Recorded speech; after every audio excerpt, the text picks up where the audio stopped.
ವಿದ್ಯಾರ್ಥಿಗಳೇ, ಭಾಳಷ್ಟು ವಿದ್ಯಾರ್ಥಿಗಳು ಸಮಾಜ ಕಲ್ಯಾಣ ಇಲಾಖೆಯಡಿ ಪೋಸ್ಟ್ ಮೆಟ್ರಿಕ್ ಮತ್ತು ಪ್ರೀ ಮೆಟ್ರಿಕ್ ಹಾಸ್ಟೆಲ್ ಅರ್ಜಿ ಸಲ್ಲಿಸಿರ್ತಕ್ಕಂಥ ವಿದ್ಯಾರ್ಥಿಗಳು ಒಂದು ಪ್ರಶ್ನೆಯನ್ನು ಕೇಳ್ತಿದ್ರೆ, ಸರ್ ನಮ್ಮ ಸ್ಟೇಟಸ್ಸು ಪೆಂಡಿಂಗ್ ಅಂತ ಬರ್ತಾ ಇದೆ, ಅದಕ್ಕೆ ಏನು ಮಾಡಬೇಕಂತ. ಅಪ್ಲಿಕೇಶನ್ ಸ್ಟೇಟಸ್ಸು ಪೆಂಡಿಂಗ್ ಅಂತ ಇದ್ದರೆ ನಂಬರ್ 1 ಏನಪ್ಪ ಅಂದರೆ, ನೀವು ಹಾಸ್ಟೆಲ್ ಸೆಲೆಕ್ಟ್ ಆಗಿದ್ದೀರೋ ಇಲ್ಲೋ ಅನ್ನೋ ಮಾಹಿತಿಯನ್ನು ತಿಳಿಸ್ಕೊಡ್ಬೋದು. ಹೆಂಗೆ ಅಪ್ಲಿಕೇಶನ್ ಸ್ಟೇಟಸ್ ಈಸ್ ಸೆಲೆಕ್ಟೆಡ್ ಅಂತ ಬಂದರೆ ನೀವು ಹಾಸ್ಟೆಲ್ಗೆ ಸೆಲೆಕ್ಟ್ ಆಗಿರ್ತೀರ ಅಂತ ಅರ್ಥ.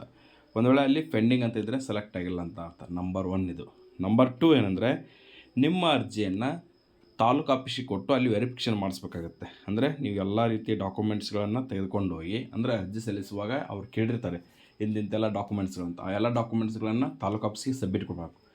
ಸಬ್ಮಿಟ್ ಮಾಡಿದ ನಂತರ ಅವ್ರನ್ನ ವೆರಿಫಿಕೇಷನ್ ಮಾಡ್ತಾರೆ. ಅದನ್ನು ಸ್ಕೂಟ್ನಿ ಅಂತ ಕರೀತಾರೆ. ಸ್ಕೂಟ್ನಿ ಮಾಡಿದ ನಂತರ ಎಲ್ಲ ಡಾಕ್ಯುಮೆಂಟ್ಸ್ಗಳು ಓಕೆ ಇದ್ದರೆ ಮಾತ್ರ ನಿಮಗೆ ಇಲ್ಲಿ ಅಪ್ಲಿಕೇಶನ್ ಪೆಂಡಿಂಗ್ ಈಸ್ ಎಕ್ಸ್ಪೆಕ್ಟೆಡ್ ಅಂತ ಕೊಡ್ಬೋದು. ನಂಬರ್ 2. ನಂಬರ್ 3 ಏನಂದರೆ, ನಿಮ್ಮ ಅರ್ಜಿ ಪ್ರಸ್ತುತ ಹಂತದಲ್ಲಿ ಯಾವ ಸ್ಥಿತಿಯಲ್ಲಿದೆ ಅನ್ನೋದನ್ನು ತಿಳ್ಕೊಳ್ಳೋಕ್ಕೆ ಇದನ್ನು ಮಾಡಿರ್ಬೋದು. ನೀವು ದಯವಿಟ್ಟು ನಿಮ್ಮ ಹತ್ತಿರದ ಅರ್ಜಿ ಹಾಕಿದ ನಂತರ ನಿಮ್ಮ ಹತ್ತಿರದ ತಾಲೂಕು ಸಮಾಜ ಕಲ್ಯಾಣ ಆಫೀಸ್ಗೆ ಭೇಟಿ ನೀಡಿ ಈ ಡಾಕ್ಯುಮೆಂಟ್ಸ್ಗಳನ್ನು ಸಬ್ಮಿಟ್ ಮಾಡಿ, ಸರ್ ಈ ಥರ ಇದೆ ಅಂತ ಹೇಳಿದರೆ ಅವರು ನಿಮಗೆಲ್ಲ ಮಾಹಿತಿಯನ್ನು ತಿಳಿಸ್ಕೊಡ್ತಾರೆ. ಅದೇ ರೀತಿ ನೋಡಿ ವಿದ್ಯಾರ್ಥಿಗಳೇ, ಈ ಒಂದು ಅರ್ಜಿಯನ್ನು ಕ್ಲಿಕ್ ಟು ಡೌನ್ಲೋಡ್ ಅಂತ ಹೊಡೆದಾಗ ಇಲ್ಲಿ ಯಾವುದೇ ಮಾಹಿತಿ ಬರಲ್ಲ. ತೋರಿಸ್ತೀನಿ ನೋಡಿ.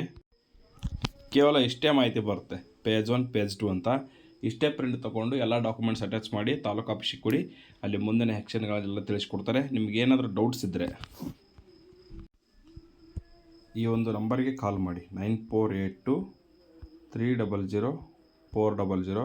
ಇದು ಸಮಾಜ ಕಲ್ಯಾಣ ಇಲಾಖೆ ಹೆಲ್ಪ್ಲೈನ್ ನಂಬರು. 100% ನಿಮಗೆ ಅಕ್ಯುರೇಟ್ ಆಗಿರ್ತಕ್ಕಂಥ ಇನ್ಫಾರ್ಮೇಷನನ್ನು ಕೊಡ್ತಾರೆ. ಅದು ನಿಮಗೆ ತುಂಬ ಹೆಲ್ಪ್ ಆಗುತ್ತೆ ಅಂತ ಹೇಳ್ತಾ, ಇದು ಕೇವಲ ನಮ್ಮ ಅನಿಸಿಕೆ ಮಾತ್ರ, ಇದೇ ಫೈನಲ್ ಅಲ್ಲ. ನೀವು ತಾಲೂಕು ಆಫೀಸ್ ಅಥವಾ ಈ ಒಂದು ಕಾಂಟ್ಯಾಕ್ಟ್ ನಂಬರಿಗೆ ಕಾಲ್ ಮಾಡಿ ಫೈನಲ್ ಮಾಹಿತಿಯನ್ನು ತಿಳ್ಕೊಳ್ಬೇಕು. Thank you for watching this video.